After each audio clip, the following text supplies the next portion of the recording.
Cinema ఇంటర్వ్యూలలో family విషయాలను చాలా అరుదుగా మాట్లాడుతూ ఉంటారు నటుడు ఎన్టీఆర్. దేవరా మూవీ సక్సెస్ మీట్లో భాగంగా ఇటీవల ఏంజలీస్ వెళ్ళిన ఆయన తన కుమారుడు అభయ్ భార్గవ్ గురించి అక్కడి మీడియాతో మాట్లాడారు. వాళ్ళిద్దరి అంచనాల తీరులో చాలా వ్యత్యాసం ఉందని చెప్పారు. భవిష్యత్తులో వాళ్ళను సినిమా పరిశ్రమలోకి తీసుకువస్తారా అని ప్రశ్నించగా తారక్ ఆసక్తికరమైన కామెంట్ చేశారు. నా అభిప్రాయాలు ఇష్టాలను వారిపై రుద్దడం నాకు నచ్చదు. అలా నేను చెయ్యను. ఇప్పుడున్న రోజుల్లో పిల్లలు వారి సొంత ఆలోచనలను కలిగి ఉండాలని నేను ఖచ్చితంగా నమ్ముతాను. వారు ఏం చేయాలనుకుంటున్నారో నిర్ణయించుకునే వాతావరణాన్ని వాళ్ళకే కల్పించాలి. ఇది చెయ్యి అది చెయ్యి అని అడ్డంకులు సృష్టించకూడదు. వారిద్దరి మధ్య ఎంతో వ్యత్యాసం ఉంది. సినిమాలో అడుగుపెట్టి యాక్టింగ్లోకి రాణించాలని వాళ్ళను బలవంతం చెయ్యను. ఎందుకంటే నా తల్లిదండ్రులు నన్ను ఈ విధంగా ట్రీట్ చేయలేదు. ఏదో సాధించాలనుకున్నాడు చేయని అని అనుకున్నారు. అదేవిధంగా నా పిల్లల అభిప్రాయాలను నేను గౌరవించాలనుకుంటున్నాను. నా వృత్తి గురించి నా పిల్లలకు తెలుసు. తండ్రిని నటుడిగా చూసినప్పుడు ఆ బాటలోనే అడుగులు వేయాలని తనయులు కూడా కోరుకుంటారు. ఇది సహజంగా జరుగుతుంది అని ఎన్టీఆర్ చెప్పారు. ఇదే ఇంటర్వ్యూలో దేవరా పార్ట్ 2 ఎప్పుడు మొదలవుతుందనే అంశంపై స్పందించారాయన. దేవరా 1 చిత్రీకరణ సమయంలోనే పార్ట్ 2లోని కొన్ని సన్నివేశాలు పూర్తి చేశాం. తొలి భాగం విజయవంతం కావటంతో మాపై బాధ్యత పెరిగింది. ఈ చిత్రం కంటే సీక్వెల్ కూడా బాగుంటుంది. ఇప్పటికే దానికి సంబంధించిన కథ సిద్ధమైంది.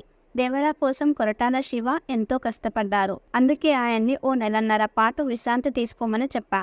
ఆయన హాలిడే నుంచి తిరిగొచ్చాక రెండో భాగం పనులను ప్రారంభిస్తామన్నారు ఎన్టీఆర్.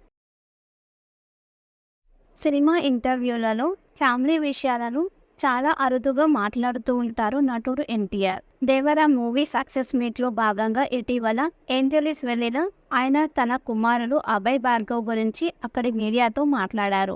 వాళ్ళిద్దరి అంచనాల తీరులో చాలా వ్యత్యాసం ఉందని చెప్పారు. భవిష్యత్తులో వాళ్ళను సినిమా పరిశ్రమలోకి తీసుకువస్తారా అని ప్రశ్నించగా తారక్ ఆసక్తికరమైన కామెంట్ చేశారు. నా అభిప్రాయాలు ఇష్టాలను వారిపై రుద్దడం నాకు నచ్చదు. అలా నేను చెయ్యను. ఇప్పుడున్న రోజుల్లో పిల్లలు వారి సొంత ఆలోచనలను కలిగి ఉండాలని నేను ఖచ్చితంగా నమ్ముతాను.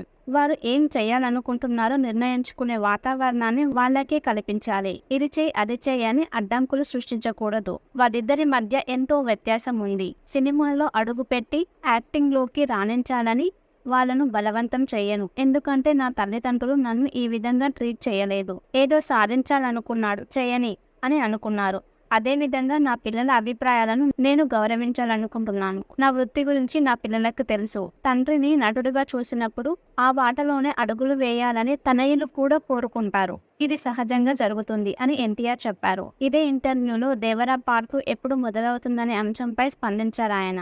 దేవరా 1 చిత్రీకరణ సమయంలోనే పార్ట్ 2లోని కొన్ని సన్నివేశాలు పూర్తి చేశాం. తొలి భాగం విజయవంతం కావటంతో మాపై బాధ్యత పెరిగింది. ఈ చిత్రం కంటే సీక్వెల్ కూడా బాగుంటుంది. ఇప్పటికే దానికి సంబంధించిన కథ సిద్ధమైంది. దేవరా కోసం కొరటాల శివ ఎంతో కష్టపడ్డారు. అందుకే ఆయన్ని ఓ నెలన్నర పాటు విశ్రాంతి తీసుకోమని చెప్పా. ఆయన హాలిడే నుంచి తిరిగొచ్చాక రెండో భాగం పనులను ప్రారంభిస్తామన్నారు ఎన్టీఆర్.